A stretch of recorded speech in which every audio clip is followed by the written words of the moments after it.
Customer ఇంటి నుంచి బయలుదేరినప్పటి నుండి సైట్కి వచ్చే వరకు ఏం మాట్లాడితే బాగుంటుంది. ఫస్ట్ కాల్ నాకు డెమో ఇవ్వడానికి అతనికి ఏం చెప్పాలి, ఫస్ట్ అతను డెమో ఇవ్వాలి, డెమో ఛాన్స్ ఇవ్వాలంటే అతనికి ఏం మాట్లాడాలి. మాకు అద్భుతమైన వెంచర్ ఉంది సార్, మంచి రీజనబుల్ ప్రైస్ లో సార్, లాంచింగ్ ఆఫర్స్ ఉన్నాయి సార్, ఇప్పుడు చాలా మంచి ఆఫర్స్ ఉన్నాయి, తర్వాత ఈ ఆఫర్స్ ఉండవు సార్ అంటే మాకు డెమోకి అవకాశం ఇస్తారు. డెమోలో కూర్చుంటాం, కూర్చొని యాటిట్యూడ్ చూస్తాం. నేను అట్లా వచ్చిన అతను ఎట్లా ఉన్నాడు, నా ఇల్లంతా దిక్కులు ఇట్లా కూర్చున్నాడా, నాతో సబ్జెక్ట్ మాట్లాడుతున్నాను, కన్నుల కళ్ళు పెట్టి చూసి సబ్జెక్ట్ మాట్లాడతాం. మెయిన్ అప్పుడే మనకు subject knowledge, product knowledge, paper pen తీసుకోవాలి, లేఅవుట్ చూపించుకుంటా పర్ఫెక్ట్గా మనం ఎక్స్ప్లెయిన్ చేసి చెప్పినాం అనుకో, అప్పుడు అది సైడ్ విజిట్ గా కన్వర్ట్ అవుతుంది.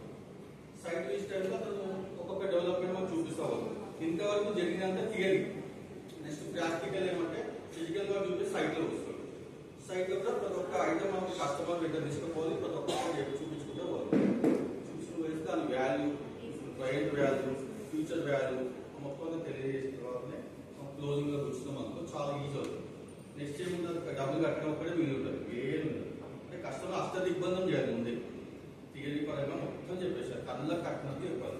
దృశ్యం సినిమాలో వెంకటేష్ ఎట్లా చెప్తాడు, లేని కూడా ఉన్నట్టు చెప్తాడు కదా, ఆ విధంగా మనం లేని ఉన్నట్టు ఉండేది ఇంకా బాగున్నట్టు చెప్తారు. చెప్తే అతను ఇమాజినేషన్కి వెళ్ళిపోవాలి. మనం ఏమైనా చెప్పామంటే ఇమాజినేషన్కి వెళ్ళిపోవాలి. ఇమాజినేషన్కి వెళ్ళిపోయినప్పుడే అతను ఫిజికల్ ఎప్పుడెప్పుడు చూద్దామా ఉంటుంది. అంత మంచిగా చెప్పాలి. మామిడికాయ పచ్చడి ఎట్లా టేస్టింగ్ ఎట్లా సంపరించుకుంటా అంత అందంగా చెప్పాలి, అంత కమ్మగా చెప్పాలి. అట్లా చెప్పినప్పుడే అతనికి ఎగ్జైట్మెంట్ స్టార్ట్ అయింది. ఎప్పుడెప్పుడు సైట్ చూద్దామా, ఎప్పుడెప్పుడు సైట్ చూద్దామా అన్నట్లు కస్టమర్ చేయాలి. అటువంటి అతనిలో ఎమోషన్ తెప్పించినప్పుడే సైట్ తీసుకుని వస్తాడు.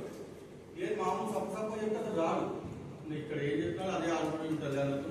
అదే ఎమోషనల్ గా అయ్యేటప్పుడు చెప్పాను అనుకోండి, కంపల్సరీ సైట్ తీసుకు కన్వర్ట్ అవుతుంది కస్టమర్. అయినా ఆటోమేటిక్గా సేల్స్ కన్వర్ట్ అవుతుంది.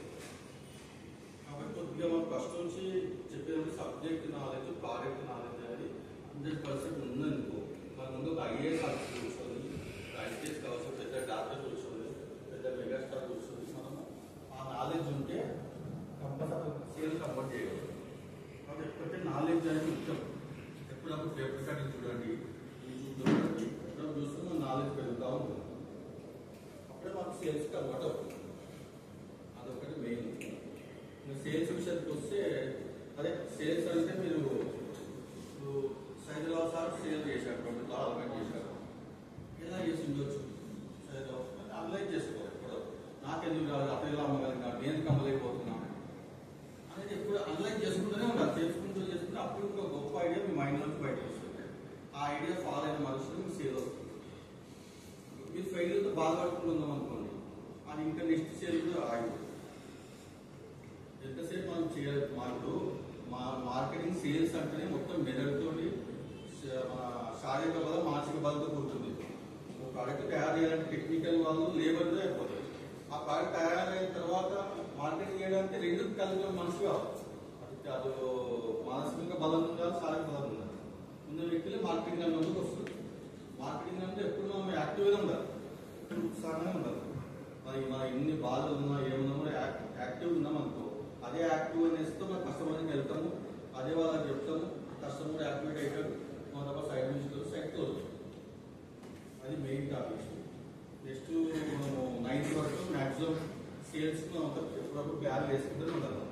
ప్లాన్ ఫెయిల్ అయిపోతే మనం స్టార్ట్ చేయాలి, వేరే మనం స్టార్ట్ చేయాలి. ఇదే పని మన సేల్స్ వల్లే మన పని, వేరే పని ఏం లేదు కదా.